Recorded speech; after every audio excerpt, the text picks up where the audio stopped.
Robert Vadra, India's fastest multi-billionaire. An inside story. Tata took more than a century to reach there.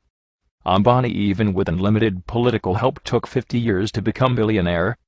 But Delhi businessman Robert Vadra took just less than 10 years to become a multi-billionaire. How? Why Indian newspapers and television channels are scared to discuss this story. Reason is simple: Robert Vadra not an ordinary Indian businessman. He is in fact third in line to become India's next Prime Minister. Of course, Robert Vadra is son-in-law of Indian's power broker Antonio Mano aka Sonia Gandhi. No wonder Indian newspapers and television channels are too scared to discuss this subject. But we live in a free world. Let's freely discuss and applaud phenomenal growth of India's fastest billionaire businessman.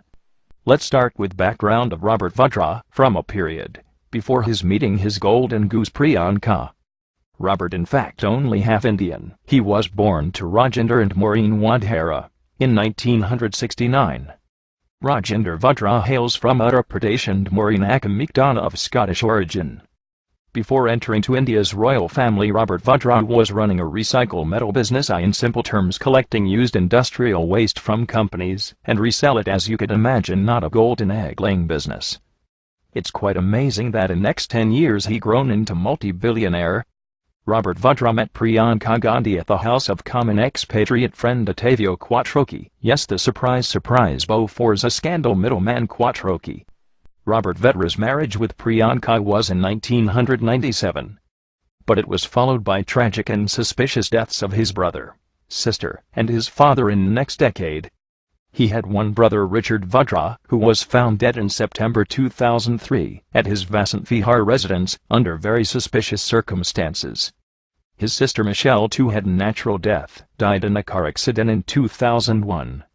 His father Rajinder Vadra committed suicide on April 2009, under very suspicious circumstances. But the story was not published widely by the Indian media. No one in India wants to bring shame to India's royal family. Recently, Economic Times and other finance newspapers disclosed the business empire Robert Vadra made in the last 10 years was truly eye-opener. Hotels, planes, bars, antique chains, malls around prime locations in India with help of none other than India's #1 real estate company DLF. Also part ownership in DLF Indian Premier League franchise. Most of independent analysts points these phenomenal growth points only one thing: absolutely and shameful corruption and favoritism to Robert Vadra, being Sonia Gandhi's son-in-law. Also remember, DLF was a major builder for scandalous Commonwealth Games in Delhi. We may not dig too much to find why Indian government protected and very reluctant to take actions against Indian Olympic Association President Suresh Kalmati. Surely Suresh Kalmati can blackmail Sonia's government, showing favoritism given to DLF because of Robert Vadra. Apart from DLF malls, Robert Vadra part owns many Hilton hotels, including Hilton Garden in New Delhi. It's very questionable that what kind of expertise will DLF or Hilton will get back from this recycle metal merchant Robert Vadra. Or he is lucky mascot to get through all regulatory hurdles in India.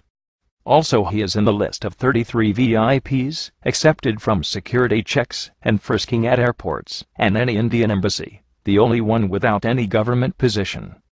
Other VIPs, like the Dalai Lama, Chief Justice of India, the President, the Prime Minister, and former presidents.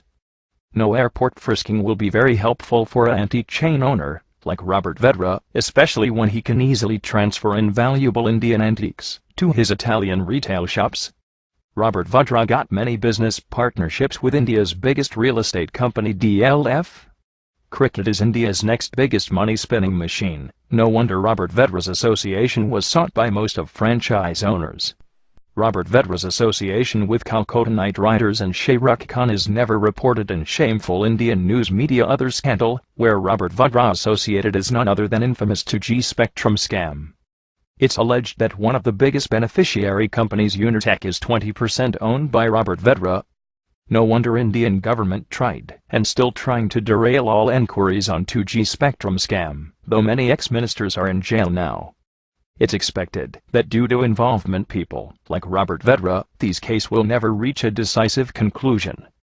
After all, CBI is controlled by Indian Prime Minister Manmohan Singh, who is appointed by Robert Vadra's mother-in-law Sonia Gandhi. Media reports on Robert Vadra's association with Unitech were suppressed by media moguls in India.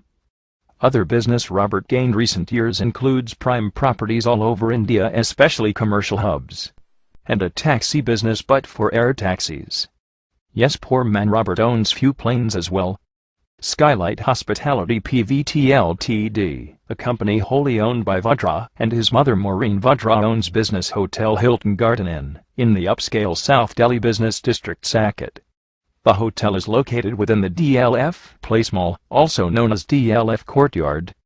Also, several of Robert's companies have received unsecured loans. Unsecured loans are treated as bribe. Yes, it's the same reason why Karunanidhi's daughter Connie Moshi in jail now, as she took unsecured loans from Unitech to start Kalanjar TV. Same reason why Dayanidhi Maran facing jail term, as he took unsecured loans from Malaysian company via Aircel to his Sun network. So one rule for them and another rule for India's royal family. It's ironic why India's top real estate company need help from a recycle metal merchant. Reasons are crystal clear. DLF need Indian power broker Sonia's son-in-law to get through many hurdles in their operations all over India. If this is not blatant misuse of power or favoritism, we might need to redefine those words.